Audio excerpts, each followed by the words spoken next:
Hi everyone, welcome to Tech My Life. In today's video, I'm going to show you how to see who liked your Facebook post. So let's jump right in.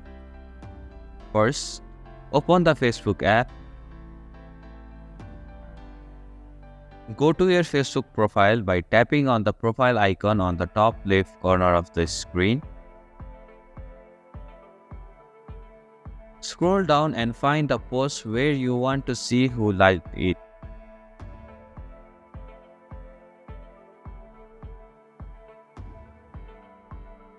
Tap on the post to open it. In the bottom left corner of the post, you will see the like icon with a number next to it, indicating how many people liked the post. Tap on this like icon. And that's it. This is how you can see who liked your Facebook post. Thank you for watching Tech My Life. I hope this video was helpful. If it was, then hit the like button and comment down if you have any questions or feedback. Also, if you are new to our channel, please subscribe and hit the bell icon so that you won't miss our upcoming videos.